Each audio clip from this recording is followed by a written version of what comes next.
Shalom to everyone who has come to this video. In this video, we're going to take a look at the reasons why most children who are currently being born in Western society and who will be born are being and will be indoctrinated by what I'm going to call the alphabet. And most will themselves be a part of the alphabet community. Anything said in this video about any particular person or organization is alleged. Hey there, welcome to Queer Kid Stuff. I'm Lindsay. And I'm Teddy. Today we're doing a very special storytime episode with Drag Queen Story Hour. We'll be reading a book called Julian is a Mermaid, written and illustrated by Jessica Love. Queer Kid Stuff. You are enough here at Queer Kid Stuff. You ready, Teddy? Ready, Lindsay. Okay, let's bring in the queen. Hello, I am Angel. Hi, Angel. The first thing we see here is this individual that's calling themselves Angel is dressed as a woman. And as it says in Deuteronomy chapter 22, verse 5, the woman shall not wear that which pertaineth unto a man, neither shall a man put on a woman's garment, for all that do so are abomination unto the Lord thy God. Therefore, according to what we just read, this individual here is an abomination to the Most High, which means disgusting. This is why the law of the Most High is so paramount, because without it, everyone is left up to their own devices and personal ideas of what's right and wrong. In biblical culture, which is Hebraic culture, a man would not walk around outside dressed as a woman because he knows that there would be punishments for that. So if he did so, it would be behind closed doors so that the public would not know.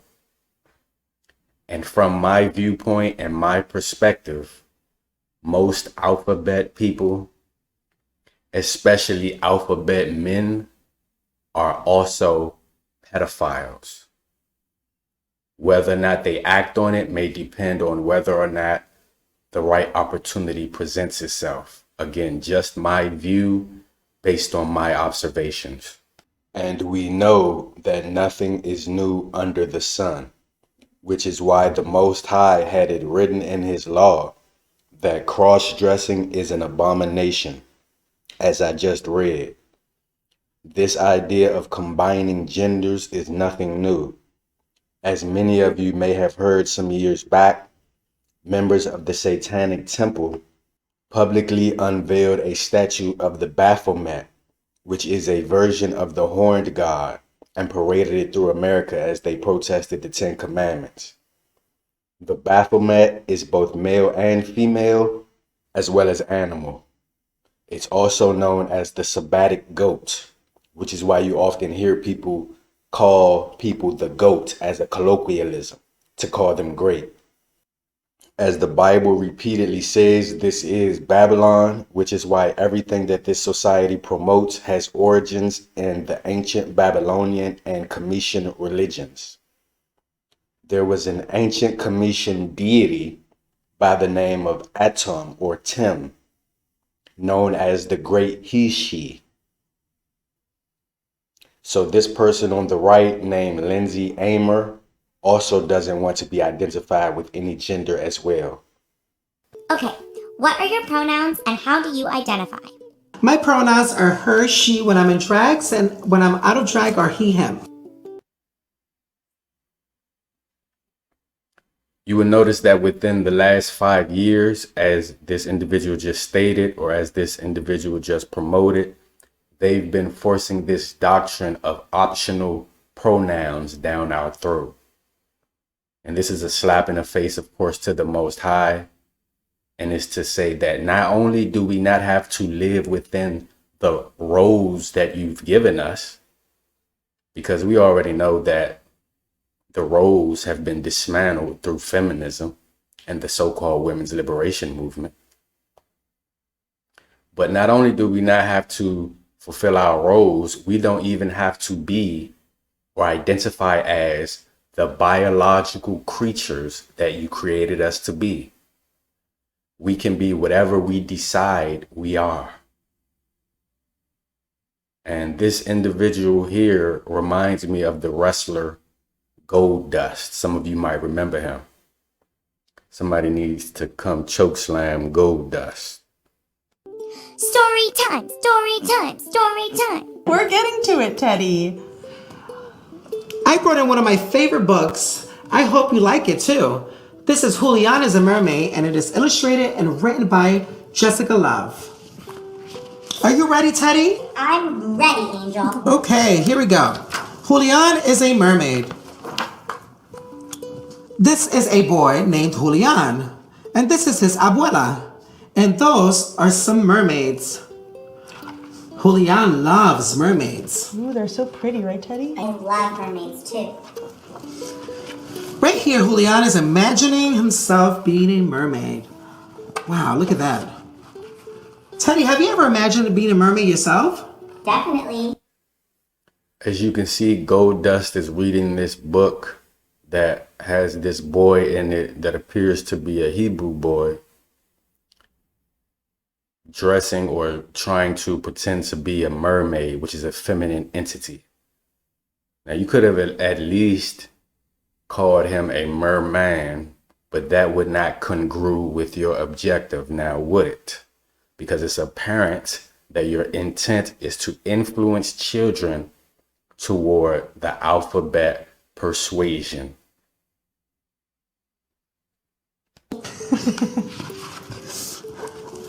Wow, look at how beautiful this mermaid is underneath the water with all the fish. Oh, I see a stingray. I see a stingray there. Lots of fish. I see a jellyfish. So colorful. I see a catfish there. Wow. Big fish. Big fish. And well, that is Julian. He's a mermaid. Look. He's imagining himself in the water swimming like a mermaid. With a pretty pink with tail. a pretty pink tail. Julian, as he just said, is pretending to be a mermaid with a pretty pink tail. In other words, Goldust, you want Julian, the Hebrew boy, to be the abomination that you are. And we're going to see more of this as the years elapse.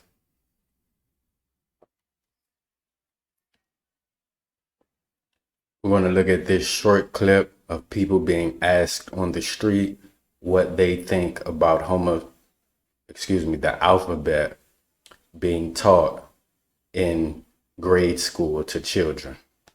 If they think it's okay for K through 12 teachers to teach their students about homosexuality, and they also decided to throw in another question, is it okay for them to have drag queen story hour?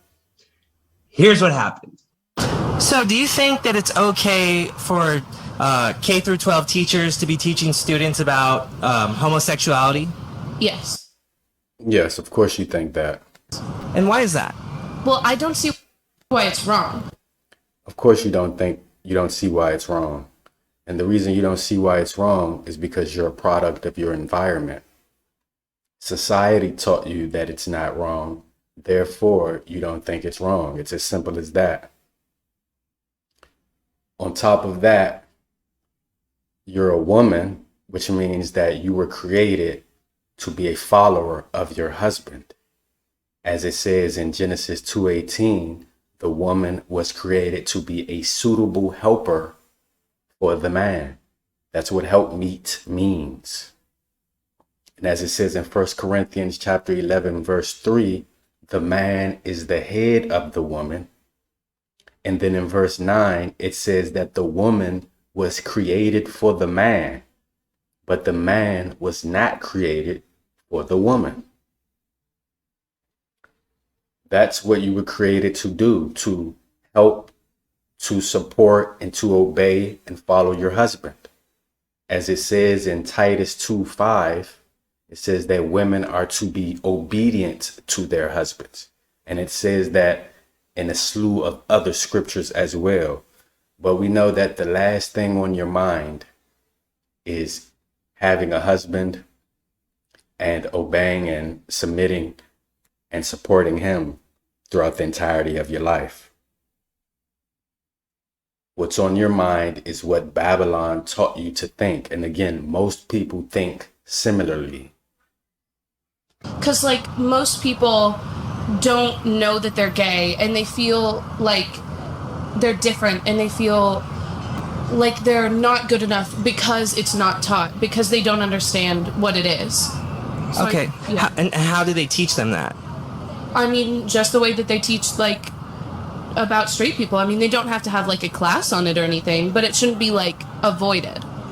So do you think it should be mandatory? I mean, I don't think it should be mandatory to, like, teach a class about it, but I feel like it should be mandatory to not avoid it. Okay. And how do you tell them? How does the teacher tell the kids? I mean, I don't know. How do you Because they get called groomers and stuff like that, you know, by the right. Yeah. So and they say it's white supremacy if you don't accept it and things like that. So I'm just out here trying to, you know, ask, you know, the actual real people, not these, you know, fake do fake polls like Fox News and stuff like that. The sheep. Newsmax. So how would you combat this? How would you teach kids homosexuality so they're comfortable? Oh, that's a hard question. Can I? You're getting deep. What about you? To be honest, mine is like the subtle touch. Like in classrooms, make sure you have something that just shows you're for it. Like you're not against it and you're for it, and you're also maybe you're even part of it. Don't be scared to show that you are. So That's exactly right. You must show that you're either a part of it or that you're supporting it. Otherwise, something is wrong with you. And again, the majority in the Western world, which is the physical representation of modern day Babylon, think similarly, especially the younger generations, especially those under the age of 35. And Babylon influences the entire world. Just like ancient Babylon was a physical place, but at the height of its power, it also ruled over and influenced the entire known world at that time.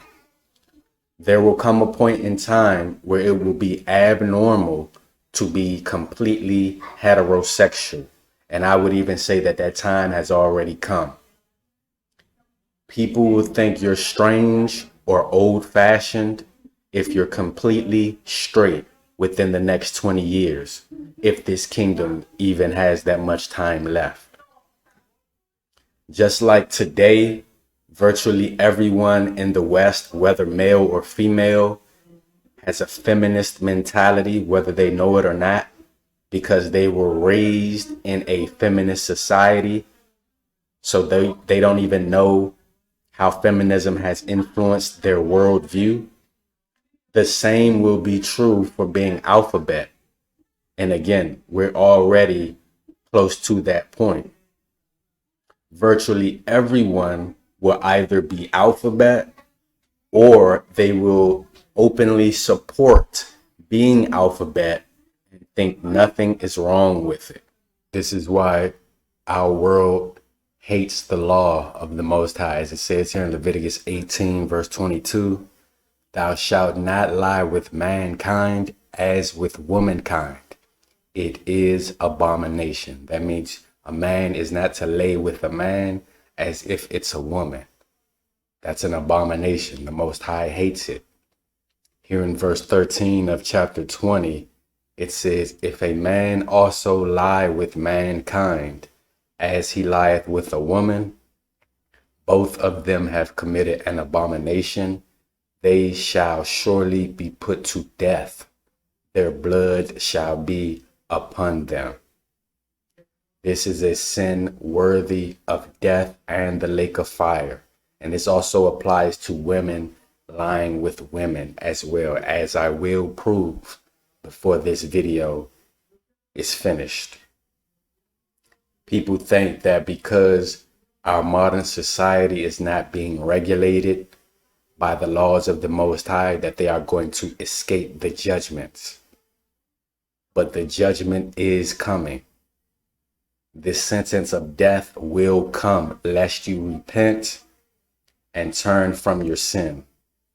As it says here in Revelation chapter 21, verse 8, it says, but the fearful and unbelieving and the abominable, we just read that it was an abomination.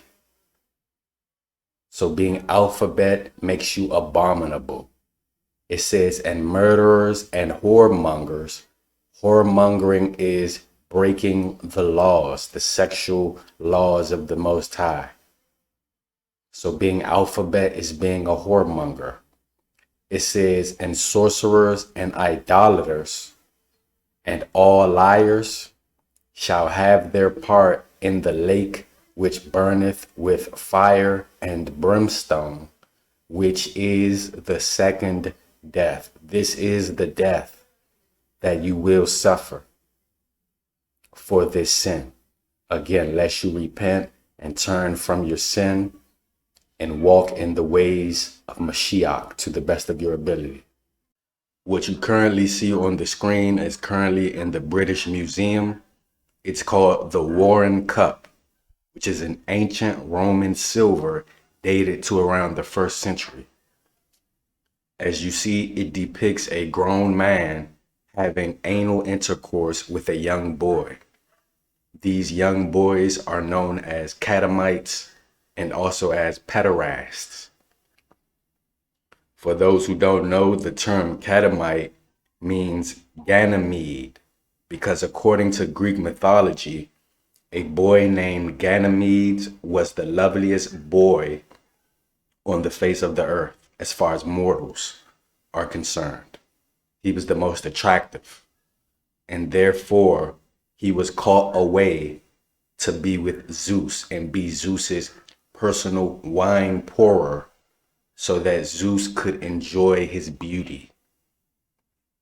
So just to be clear, whether you're referring to the religious systems and societies of Rome or Greece, or whether it be Egypt/Kemet, or even our current society, they are all variations and different renditions of the Babylonian mystery school, which is why the Bible calls our society Babylon in Revelation chapter 14, chapter 16, chapter 18, etc.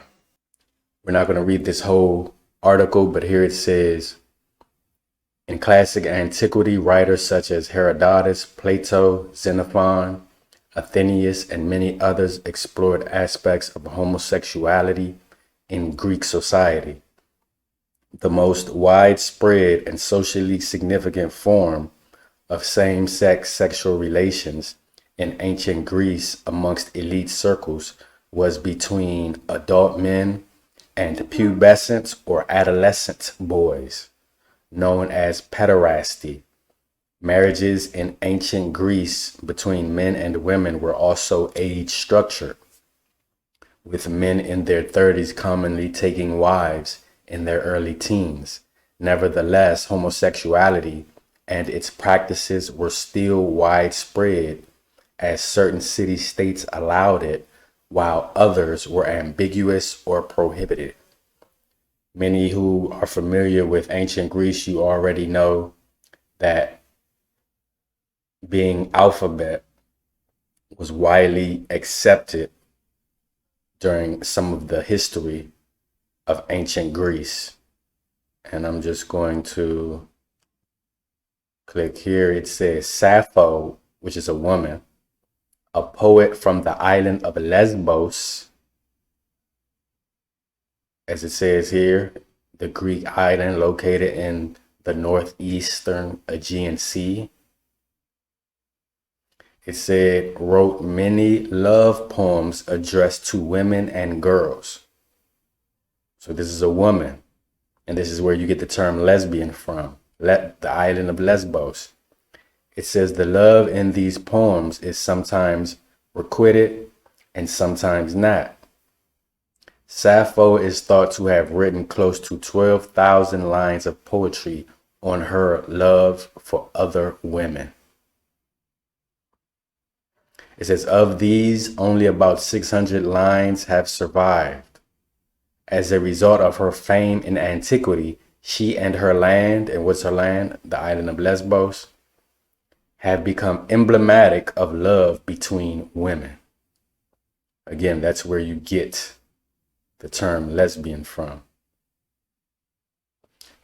And as I already mentioned, many of our practices, particularly when it comes to marriage, descend from ancient Greece, ancient Rome, etc.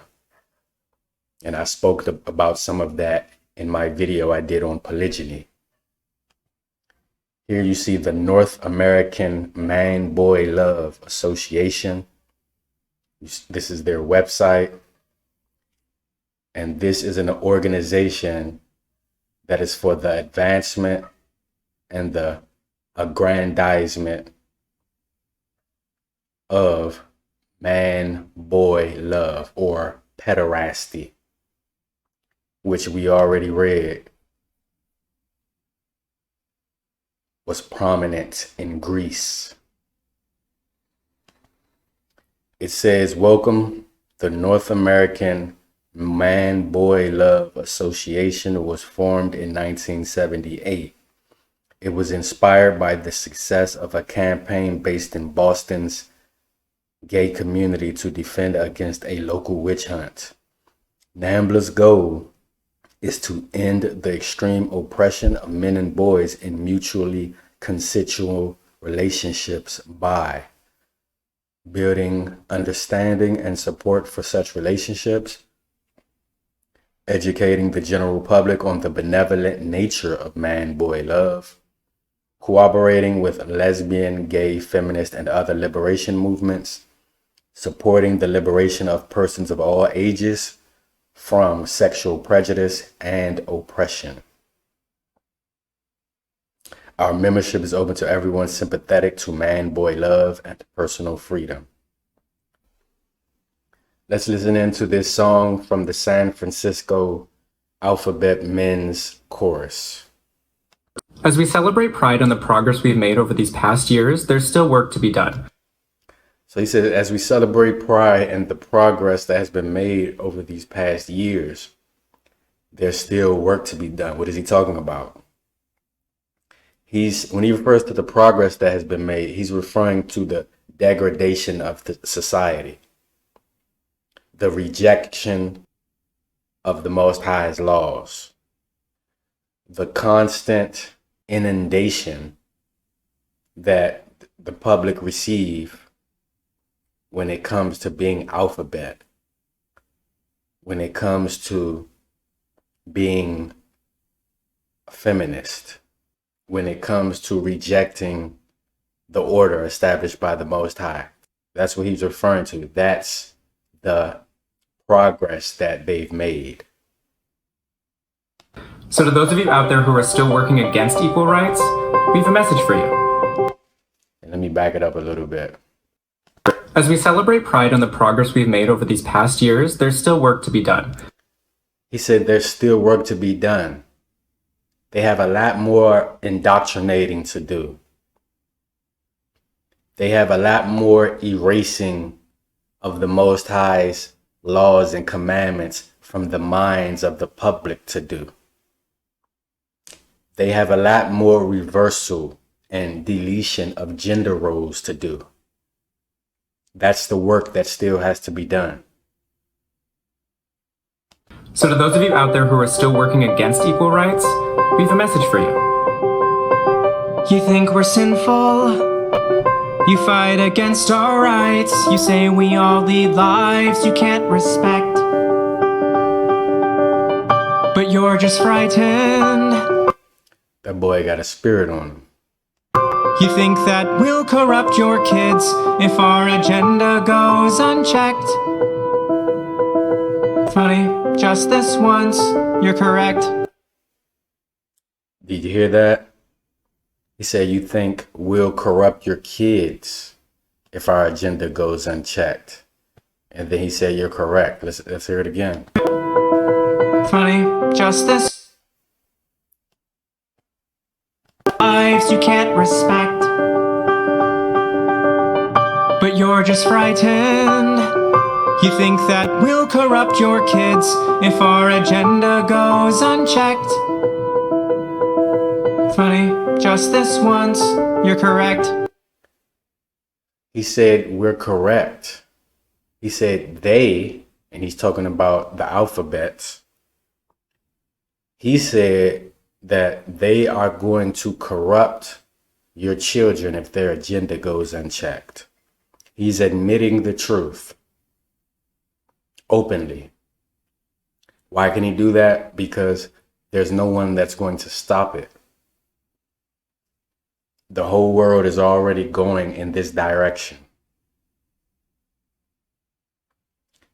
And ultimately, what's going to happen is wickedness is going to continue to increase until everything culminates in the fall of Babylon at the return of Mashiach. After everything is completed as far as the one world government is concerned. We'll convert your children. Happens bit by bit, quietly and subtly, and you will barely notice it. You'll barely notice it.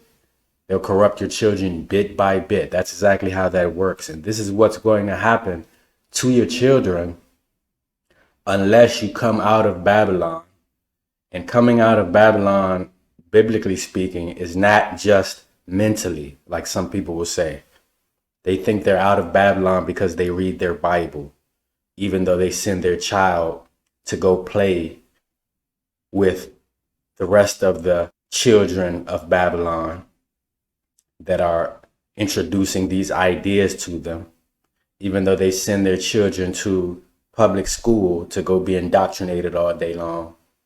That's not coming out of Babylon.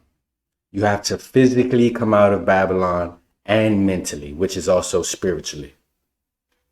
And those of us who are familiar with the agenda, we understand that being alphabet also helps to serve as population control. Because obviously, the more people that are alphabet, the less people that are likely to procreate. And we know that part of the agenda of the so-called elite is to reduce the population that's on Earth right now. According to the Georgia Guidestones, they want there to be 500 million people. Right now, there's roughly 7 billion. That means a lot of people have to die off.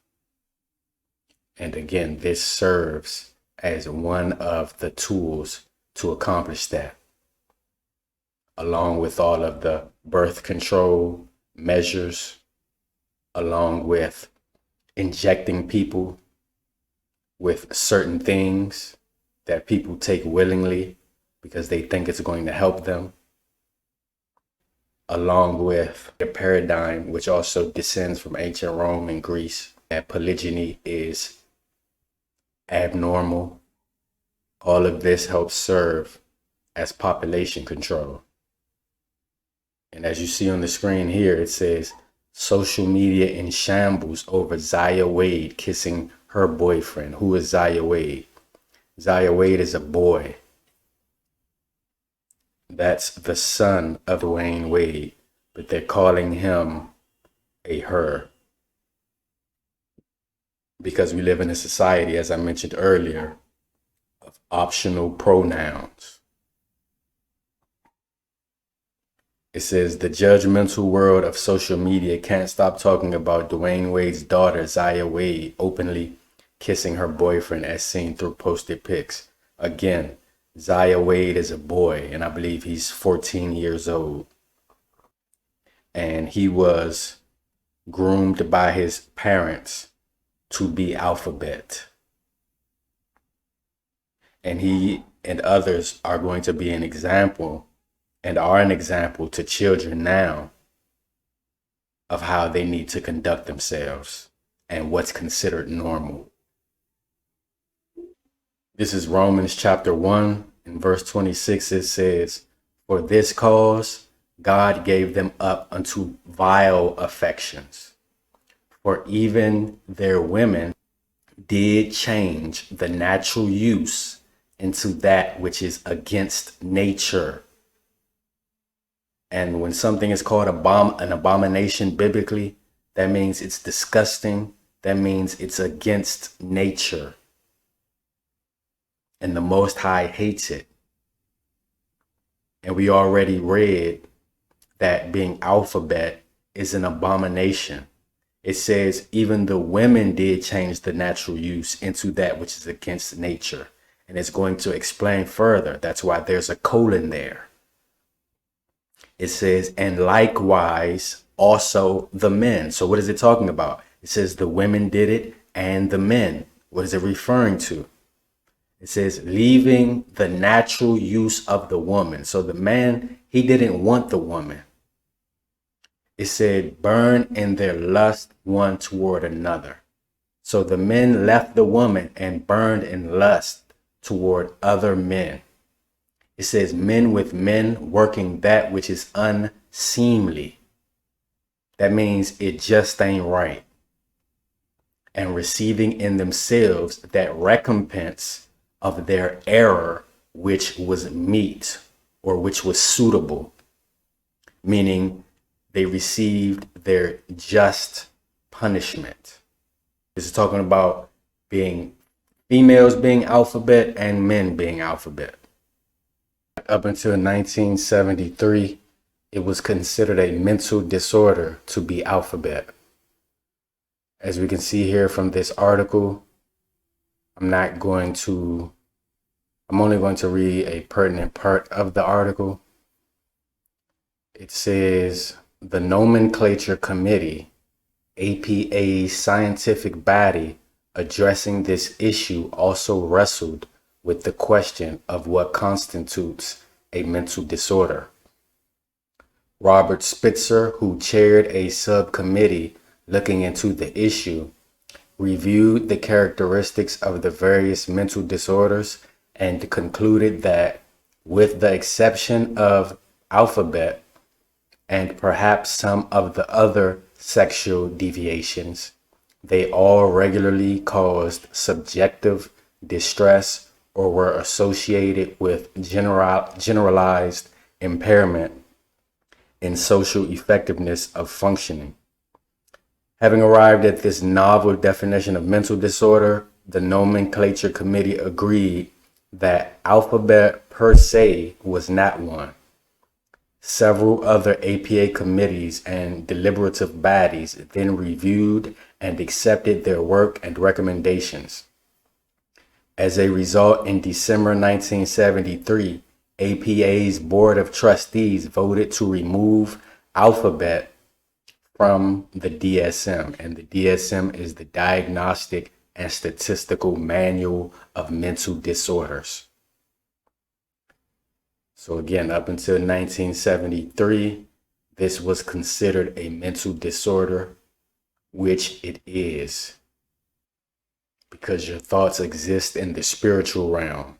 Now, if you didn't understand this video, maybe you found it complicated, maybe you found it confusing, what you do need to understand is this.